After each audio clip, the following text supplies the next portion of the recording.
These boys are learning to memorize the Quran here at a traditional Islamic school called a Sangaya. They were sent here by their parents who live far away. And as part of the tradition, they are required to beg for food. Begging is luck. Sometimes you get food immediately when you go out. Sometimes you don't. Thousands of Quranic students are on the streets begging every day in Maiduguri, the Borno state capital. For decades, the Almajiris have been a normal part of life here, but these days, more people see them as a nuisance. Cultural historian Bulama Maligubio says the practice has gotten out of hand. Young kids, the age of 5, 6, 7, have been dropped in Maiduguri here in their thousands. They have no parents, no teacher, no guardian, nobody to take care of them. Activists estimate there are more than 5 million Almajiris in Nigeria. Usman Mohammed was an Almajiri many years ago. These days, he's trying to reform the system. If they are begging, some people will beat them, harass them, abuse them, all kind of insult. They have been experiencing all kind of humiliation. Usman goes around the city to find Almajiris.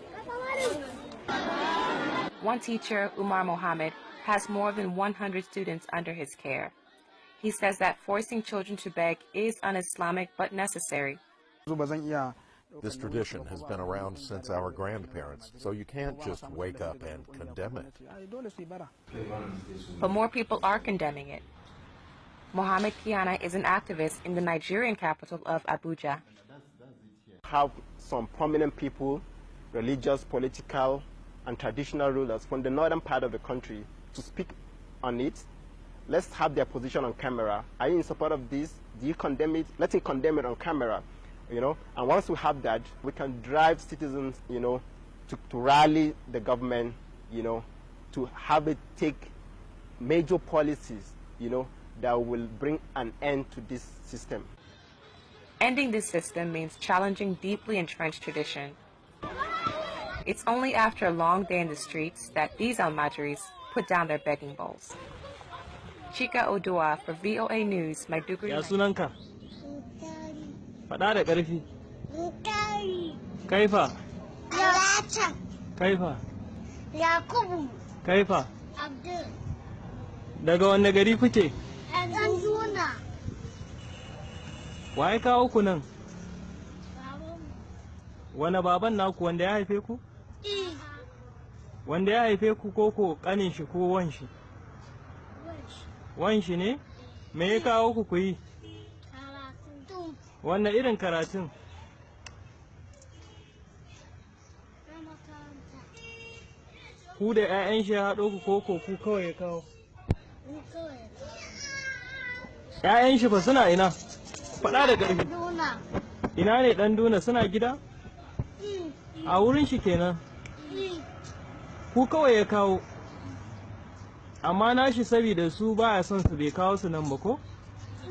Ku saboda yana son ku ne ya kawo ku nan?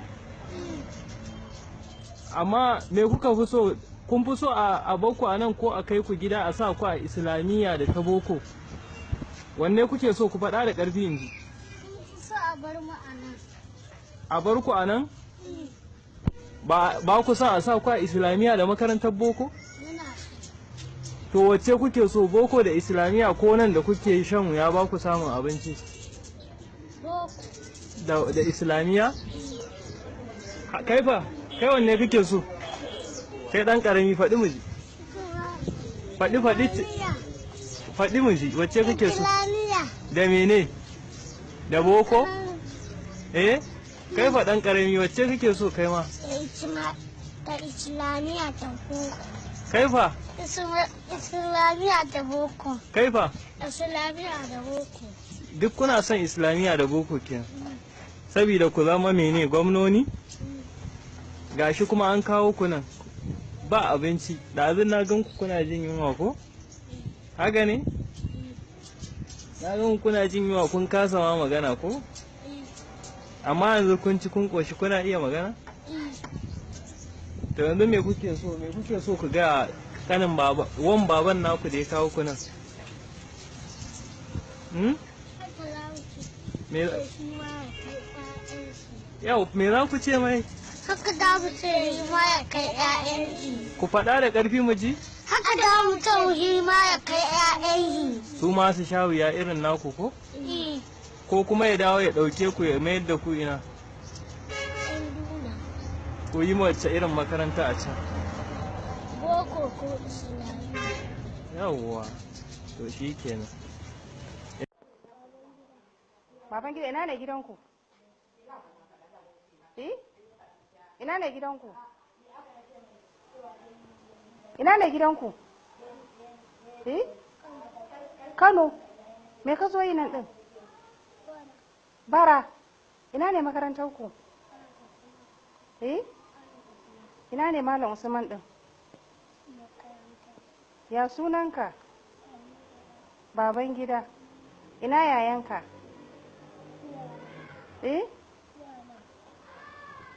Shi baya neman muku abincin?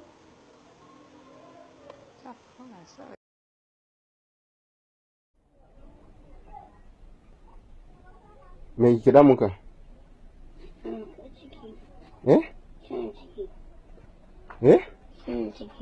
Ka sha magani ko? Tun yaushe?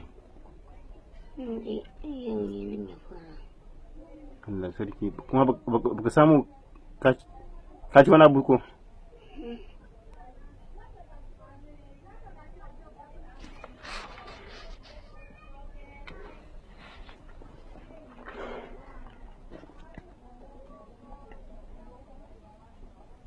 Kai daga ina ne? Da wani gari ka fito? Tashi mu je asibiti. Tashi mu je asibiti. Tashi.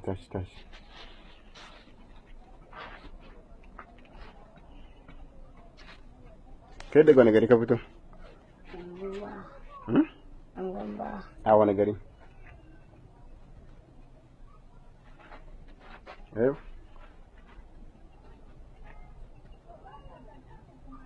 Nan kuna kwana fi kwana nan wajen.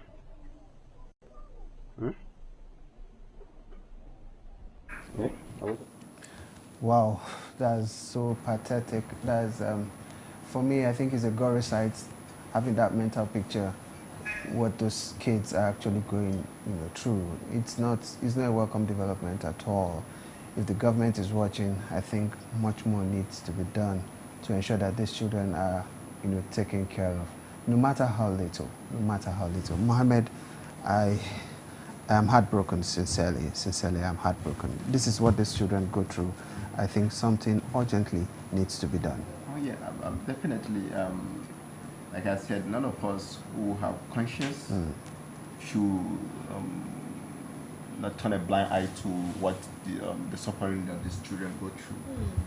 Our collective silence depicts our continuous silence depicts our collective humanity as a human, and this is more reason why most of us feel like this has to be addressed in our lifetime. Mohammed, what happens to their teachers? What happens to their malams? What is the place of their malams in taking care of these guys? I interacted with a few of them actually in Maiduguri, and some of them confided in me that most times when they go out and beg for alms, they come back and remit it to their malams, and nothing is being done to take care of these guys. Look at the last guy. That guy is practically dying, and no one cares to take him to the nearest medical facility or something. Thank God for you guys that actually did the needful at that point.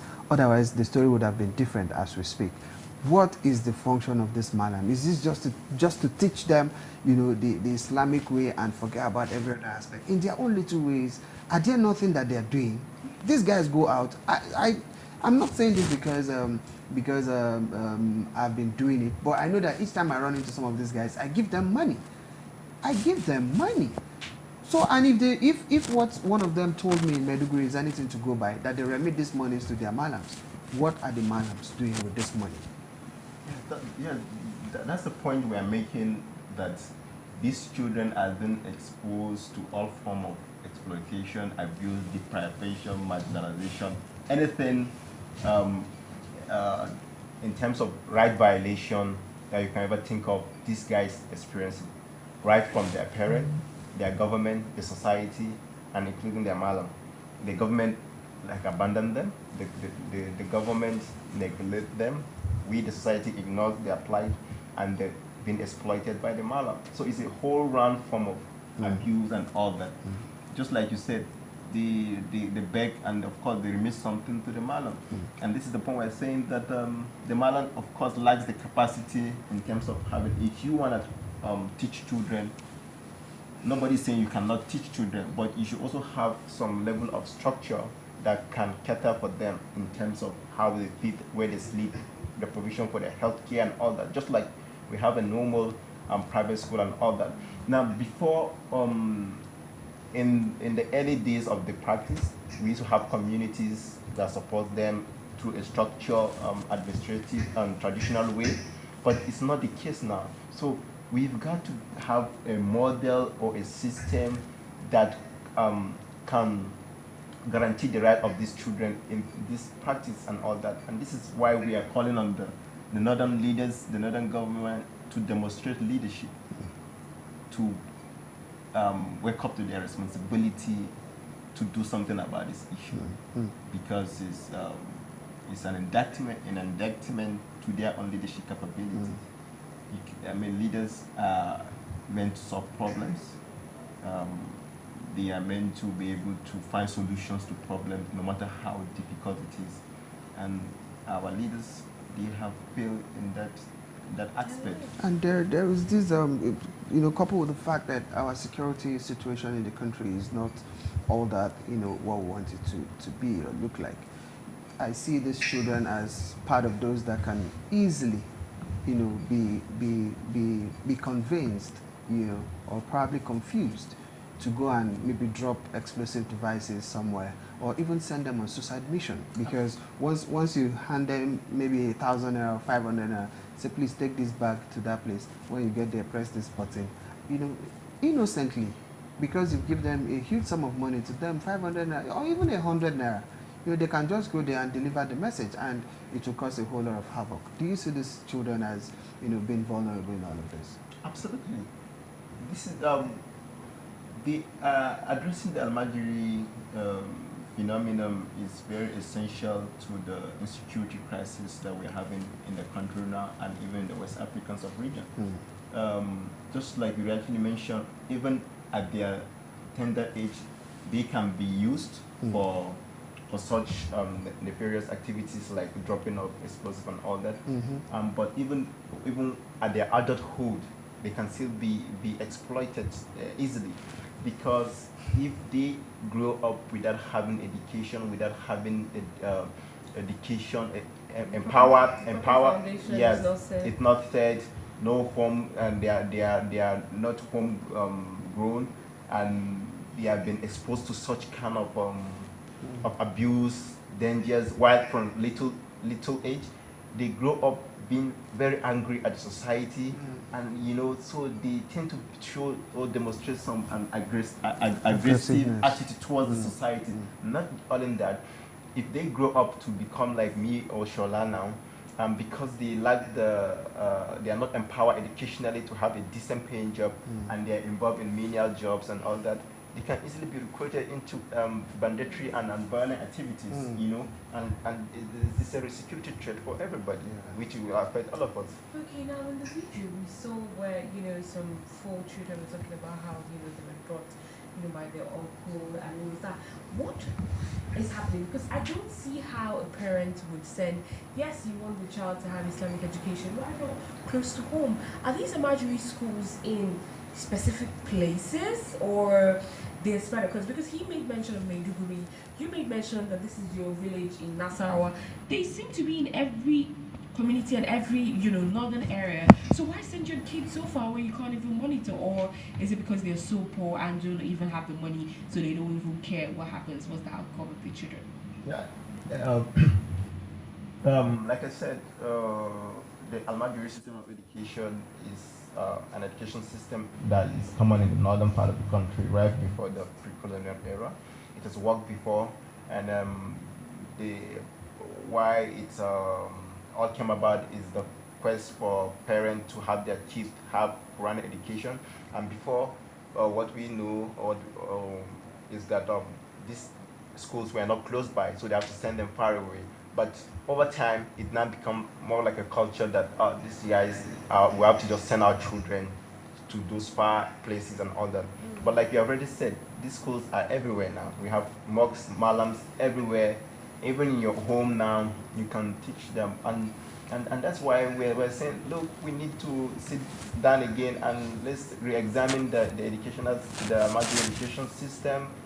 Let's know what to do with it. You know, we are not saying the content of the system should be changed. No, but we've got to at least look at the structure that sustains it, so that we can reposition it, we can refocus it, we can restructure it to make it more functional, to make it more educative, and to make it more useful to these children, to the society, and to the country at large. Now, back to the parents. You know, like you rightly said, it's all about education. Now, it will be very uncalled for me to let out my kid, you know, to a particular school in a particular state, and not first of all wanting to know who the teacher of that my son would be. Are you bothered that, you know, parents will just release their kids and allow them go just like that, and then at the end of the day, maybe like these kids that we just saw, none of them, you know, that's my own opinion, I'm not sure any of them is having any cell phone, you know, that, okay, let me call my mom and tell her I'm sick, let me call my dad to tell him I'm sick. You know, at that point, do you think that the parents should not be held responsible in allowing these children go through tough times, like we've rightly seen, you know, at a very, very tender age? If a child is released at this age into hardship, I can tell you that his mind, his body, and everything he's grown to become will be hard. Human sympathy will be far away from such a person. Such a person can go all out and do anything at the expense of anything. Do you think the parents should not be called to book? I think absolutely yes. In fact, that is the basis of our advocacy. Like I told you earlier on, the UN and their wisdom, because of the of mental immaturity and physical nature of children, establish what they call the UN Convention on the Right of Children. You know, and Article 19 of that right, of that convention, like I told you, mandates the government or the state to protect children from abuse and exploitation, even while in care of their own parents. You know, so the parents should be held responsible, or yes, for such a negligent maltreatment of their own children. You know, so it's in fact it's part of the basis of condition of our advocacy. But more importantly is the fact that there to be a sort of reorientation and the enlightenment. To them, the parent, it is like a religious obligation or a cultural distance and all that. So, like I told you earlier, some of them know the condition of the Almajiri children, but they turn in a blind eye to it. So they've got to be told that this is not correct. You are exposing your child to danger. There's a religious, you are going against your religion, because your religion does not say you should do that. It's immoral for you to do that. You know, it's against the constitution for you to expose your child to danger and all that. It's going to affect you in the long run, because this child won't be useful to you again and all that. So if parents are able to be told that repeatedly, let have their mind rewired in a more proper way, that this is not culture, this is not religion, this is nothing can justify the violation of children at that age. Muhammad, for want of time, we want to say a very big thank you for finding our time to come on the show to enlighten us and Nigerians on the plight of an Almajiri child. Thank you so very much. That video was really exclusive. That was very exclusive, and we hope that you continue with your advocacy so that we'll have a better and sanitized Almajiri system in Nigeria. Thank you for coming on the show. Thank you very much for having me. It's my pleasure to be on your show today. Thank you very much. Thank you. All right, that's how we'll be calling it a wrap on the program this morning. We hope you've been able to learn one or two things. And from Aisha, you want to give your last shot? Yes, I will say I've been quiet for a while, but this is just a touching one. I think, like you said, reorientation, restructuring, all hands should be on deck, to cope all of this. Like I say, Super Television, don't change that down. Just stay tuned all day and be amazed. It's a lovely day for me. And it's a lovely day for all of us, and happy post-democracy day. Till we'll come your way again tomorrow, God willing. Stay out of trouble.